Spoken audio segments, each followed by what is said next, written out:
欢迎收看神秘文怪事。大家好，我是团长。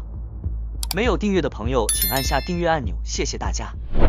加入我们优秀神秘文怪事团，拜托大家用力按下订阅，拜托大家。大家可留言告诉我。各位优秀神秘文怪事团团员，大家好。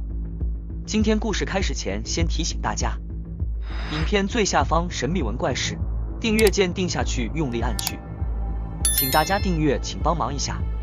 在金庸的武侠小说里面，常常会提到关于昆仑派，而这群武林高手是以剑法还有轻功闻名天下的。在现实当中的昆仑派发源地就是昆仑山，更是个非常神秘的地方。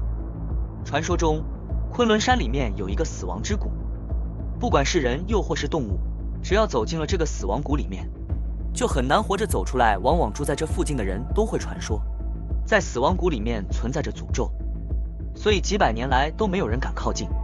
好久以来，考古专家都想解开这个路上百慕达三角洲的真相，但就连准备万全的考古队进到这个地方，竟然都逃不过团灭的命运。巍峨冰川，群山层叠，美的就像是一幅画，既壮阔又神秘。位在中国大陆帕米尔高原东部的昆仑山，是中国第一圣山。这幅画般风景里，藏着一个又一个久远的传说。我喜欢收藏故事，那些关于恐惧和对抗恐惧的故事，幽闭的密室，未知的危险。长久以来，昆仑山一直被和传说画上的符号。《山海经》里面就记载了，昆仑山是百神之所在，一直罩着神秘的面纱。在昆仑山有个死亡谷，顾名思义，充满死亡气息。传说进到里头，生物很难活着走出来。一旦踏进死亡谷，遍地的尸骸让人刻都不敢多待。考古专家一直很想解开死亡谷背后的真相，这里为什么会变成禁忌之地？几百年了，几十个的专家走进死亡谷，却没几个活着出来。您要是到当地去打听库里盆地，那十有八九那是打听不着。为什么呢？因为多数当地人只知道它的另外一个名字——昆仑山死亡谷。昆仑山里存在诅咒的说法就这样误进而走，久而久之，越来越少人敢进到这里。直到最近几年，随着科学的进步，有胆子大的科学团队再一次挑战死亡谷之谜，终于解开一部分的真相。仪器进入死亡谷也立刻发出强烈反应，经过检测后发现死亡谷里有强大的磁场，越往深处磁场也越强烈。当谷底的磁场和云层产生空气放电，会不断把进到里面的生物拉入深渊，再也无法逃脱。看到黑角了，那个黑色的影子竟然是一头野生牦牛，刚开始腐烂的尸体，牛头上的那双眼睛依然瞪得老大，但肚子里的内脏已经没了踪影。不过光是此传说还不足以解释发生在昆仑死亡谷的怪事。曾经有位牧民为了想找回失踪的马匹，背住马群走进了死亡谷。几天后，附近的居民发现马儿自己走回了山谷路口，却连牧民的影子都没见到。组织的救援队伍往死亡谷里面找，人是找到了，不过却已经变成一具冰冷的遗体。我们那些地方在像我们不去那些地方，那地方太危险，有些地方我们在下单的话，我们进去那个地方我们出不来，是样样没有。我们在那些地方我们不敢这个样的。死亡谷的外面是大片的风吹草低，建牛羊的天然牧场也住着不少的牧民，每年都会有一些迷路的牛羊误入死亡谷。不过就算丢了再多的牛羊，牧民们也绝对不会进到山谷里面再去寻找遗体。穿上的衣服不翼而飞，连鞋子也不见了，两只眼睛瞪大，就像是被什么东西吓到一样。不过他身上没有外伤，也没有打架的痕迹，到底是怎么死的？居民们百思不得其解。他或许就是中了死亡谷的诅咒。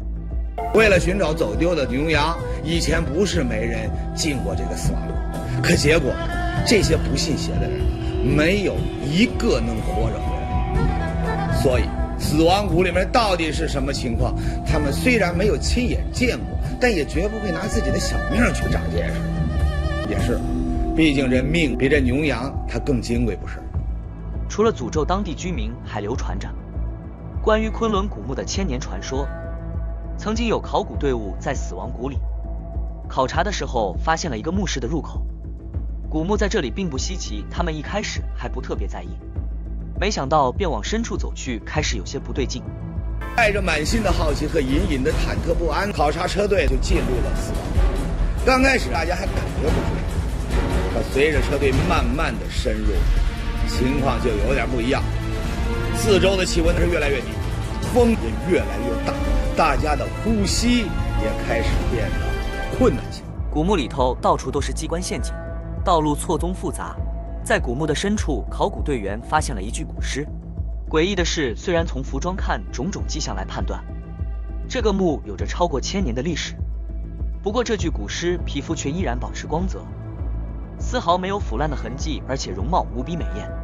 之后，考古队员碰上一连串的怪事，甚至大部分的人都死在了这座古墓之中，活着的人都不愿意再提起这座古墓里到底发生什么事情。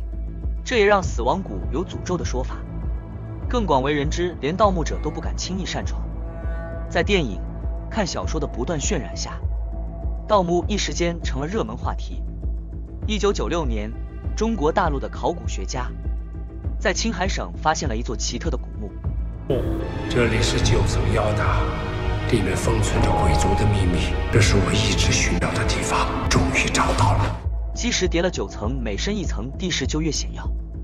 考古学家把这座古墓称为9层妖塔，发现至今只开挖2层，剩下7层却迟迟没人敢碰。为什么不敢挖剩下的7层？原来9层妖塔被附近居民认定是个不祥之地，传说在很久以前，这片土地上充满妖魔鬼怪，就住在这座塔里。后来是许多人合力把妖魔封印在塔中，这才恢复宁静。所以附近居民对这座妖塔是敬而远之。